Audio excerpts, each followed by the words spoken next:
তাই আমি বিএনপি সমর্থক গোষ্ঠীর কাছে আন্তরিকভাবে দুঃখ প্রকাশ করছি, অফিসিয়ালি দুঃখ প্রকাশ করছি। জনাব তারেক রহমান তার পিতা মাতার আদর্শে বর্তমান বিএনপি পরিচালনা করেন না। তিনি পিতা মাতার সম্মান নষ্ট করেছেন, তাদের অপমান করেছেন। এটা আমার কোনো নতুন বক্তব্য নয়, নির্বাচনের আগে থেকেই আমি এটা বলে আসছি।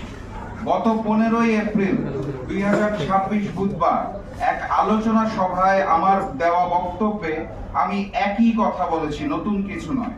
আমার এই বক্তব্যের পরিপ্রেক্ষিতে আলোচনা এবং সমালোচনার ঝড় উঠেছে। অতীতে অসংখ্যবার দেওয়া বক্তব্যে তেমন কোনো প্রতিক্রিয়া দেখা না গেলেও 15 এপ্রিলের বক্তব্যে বড় রকমের প্রতিক্রিয়া লক্ষ্য করা যাচ্ছে। অতীতের আমার বক্তব্যের সাথে 15 এপ্রিলের বক্তব্যের পার্থক্য অথবা নতুনত্ব একটি মাত্র শব্দ, সেই শব্দটি হচ্ছে কুলাঙ্গার। আমার ব্যক্তিগত ধারণা, বিএনপির কিছু সংখ্যক কর্মী কুলাঙ্গার শব্দের অর্থ ঠিকমতো উপলব্ধি করতে পারেন নাই অথবা ওনাদের জানার ভুল আছে। আমি তাদেরকে বিনয়ের সাথে বলতে চাই, কুলাঙ্গার শব্দের অর্থ কুল যোগ অঙ্গার। কুল অর্থ বংশ, অঙ্গার অর্থ কলঙ্ক, অর্থাৎ বংশের কলঙ্ক। কুলাঙ্গার একটি বিশেষ্য, এমন ব্যক্তি যার কুকর্মের ফলে তার বংশ কলঙ্কিত অথবা অপমানিত হয়। সম্ভবত কুলাঙ্গার শব্দের অর্থ না বোঝার কারণে বিএনপির কিছু কর্মীদের মাঝে এত উত্তেজনা সৃষ্টি হয়েছে। কারণ এই বক্তব্যটা আমি দীর্ঘদিন ধরেই দিয়ে আসছি, এই একটি শব্দের কারণে আমার বক্তব্যের অর্থ পরিবর্তন হয় নাই। তারপরেও যেহেতু বিএনপি কর্মীরা তারা কুলাঙ্গার শব্দ ব্যবহার করার জন্য রাগ করেছেন, কষ্ট পেয়েছেন, তাই আমি বিএনপি সমর্থক গোষ্ঠীর কাছে আন্তরিকভাবে দুঃখ প্রকাশ করছি, অফিসিয়ালি দুঃখ প্রকাশ করছি। ভবিষ্যতে আর কুলাঙ্গার শব্দটি ব্যবহার করব না বলে আজকের এই সংবাদ সম্মেলনের মাধ্যমে কথা দিচ্ছি, ঘোষণা দিচ্ছি। কিন্তু অতীত থেকে ব্যবহার করে আসা আমার বক্তব্য কিন্তু একই রয়ে গেছে।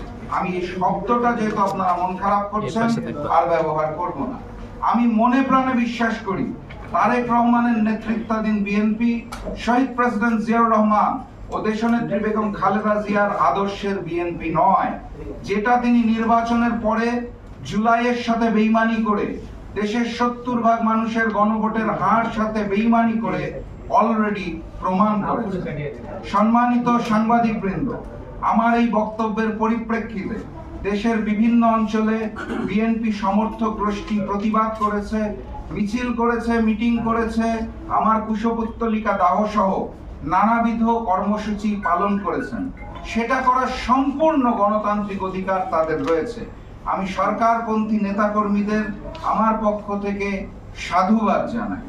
কিন্তু গতকাল শুক্রবার সকালে আমার বাসভবনের সামনে সরকারপন্থী ও বিএনপি সমর্থক গোষ্ঠী যেভাবে বাসভবনকে অবরুদ্ধ করে মব সৃষ্টি করেছে, সেটা হতবাক করার মতো। জুলাই গণ অভ্যুত্থানের সময় আওয়ামী সন্ত্রাসীরা পঞ্চগড় জেলায় জাকপা কার্যালয়ে হামলা ও ভাঙচুর করেছিল। আমি অত্যন্ত দুঃখের সাথে লক্ষ্য করলাম গতকাল শুক্রবার বিকালে পঞ্চগড়ে ছাত্রদল এবং যুব দলের মিছিল থেকে প্রায় 200-250 জন নেতাকর্মী সেই আওয়ামী সন্ত্রাসী কায়দায় পঞ্চগড় জেলা জাকপা কার্যালয়ে হামলা এবং ভাঙচুর করেছে। বাক স্বাধীনতা গণতন্ত্রের অন্যতম ভিত্তি। সেখানে রাষ্ট্র বা সরকারের কঠোর সমালোচনা করা নাগরিকের সাংবিধানিক অধিকার। আমাদের সংবিধানের 39 নং অনুচ্ছেদে চিন্তা ও বিবেকের স্বাধীনতা এবং বাক ও ভাব প্রকাশের স্বাধীনতার নিশ্চয়তা দেওয়া হয়েছে। আপনারা জানেন, সংসদে সংবিধান নিয়ে অনেক আলাপ আলোচনা ইদানিং করা হয়। সেই সংবিধানের 39 নং অনুচ্ছেদটা আপনাদের বিনয়ের সাথে স্মরণ করিয়ে দিতে চাই।